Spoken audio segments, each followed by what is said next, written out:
So, okay, if we think about leadership as a product, we know we've got to make sure that we're shining the light on what does it need to look like and what does it need to look like for all who are paid to lead. But we also have to shine the light on, well, what does that mean to me personally, right? Like, great to have a framework, but even better to know how I relate to that framework. What is my current state, if you will? And so for me, that's all about gathering relevant feedback. What that data kind of, I think, Julie, that you referenced earlier. So Julie, talk us through what relevant feedback looks like in the CI space. What are you learning and experiencing? Yeah. Wendy, when I think about relevant feedback, it kind of makes me think about a revolution actually that took place in consumer insights, the function, several years ago, where the industry experienced what I would call a disruption. And Sivo Insights calls it research tech. It's when research tech came to disrupt our function, really. And it was a movement, though, for better, faster, cheaper. Not giving on any one of those. We wanted it all as a function.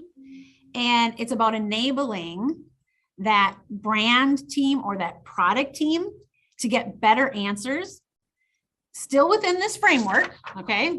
Still within the same framework, but we're going to do it much faster and it's better. And then that is what delivers the relevancy, I feel like, that you're talking about.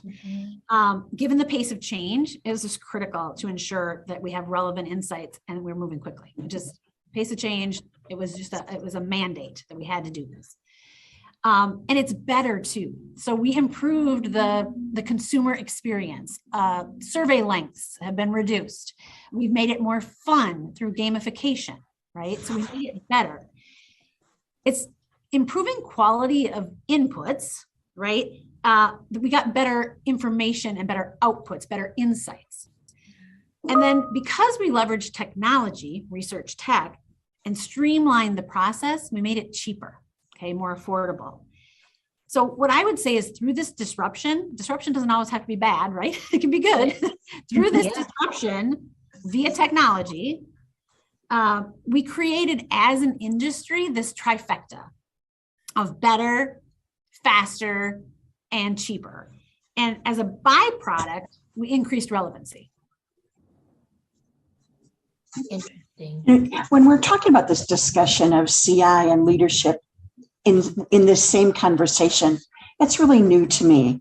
You know, when Wendy first called me about this webinar today, I'm like, what? You know, what? We're going to put these together.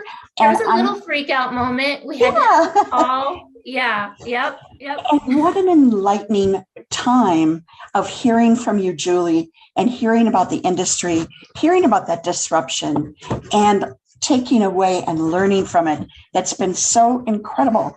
I can tell you I didn't understand it all, you know, a short time ago, and I'm learning, and which is so much that we can learn for our leadership training.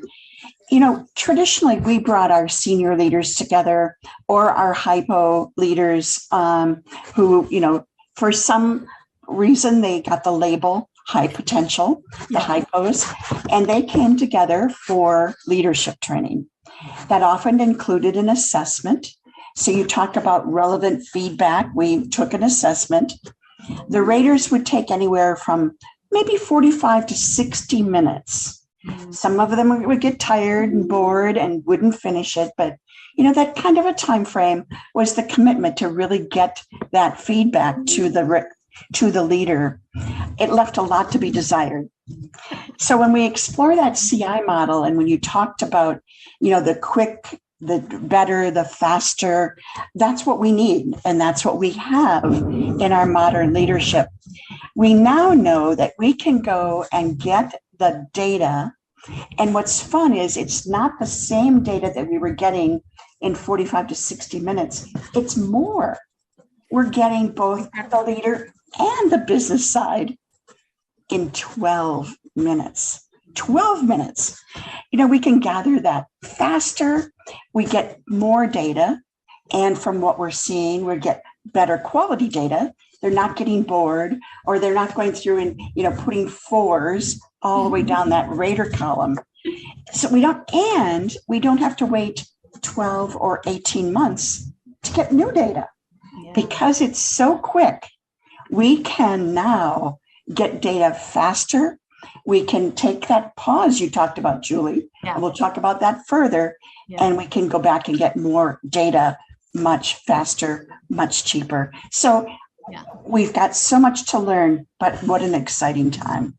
Kathy, when you talk about the old, 45, 60 minutes, like I remember living those days. I gave, all taken those surveys for our managers and we call it survey fatigue, right? Mhm.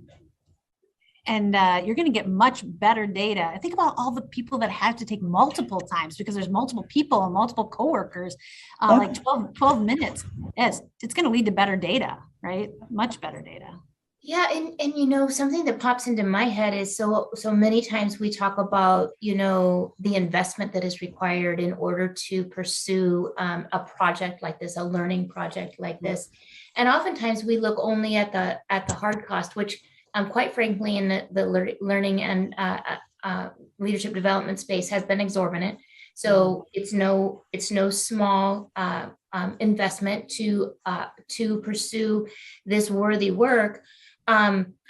But Julie, you bring up a great point. It's also these soft costs with all of the time that is involved in pulling people away from their production in order to do that. And can we really do that anymore? First of all, should we? I would opt no.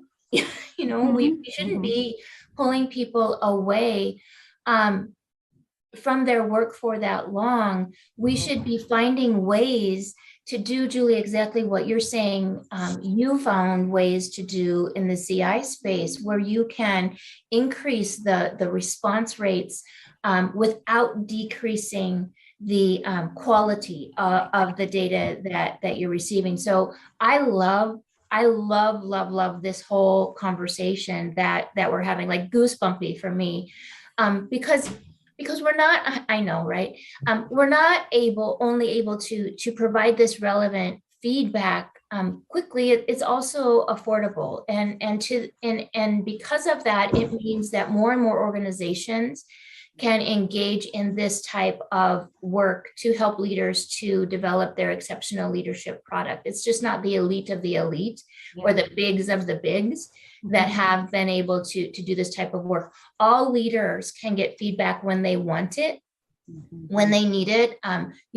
Not just those folks, Kathy, that you highlighted, the senior leaders, where we typically, spend the majority of our time, effort, and money, or hypos, whatever that means, because we never really know what that means. We can build an architecture across an organization, and there's a lot of energy for that for me right now. Modern leadership is better, faster, cheaper. It feels a little bit like I can have my cake and eat it too.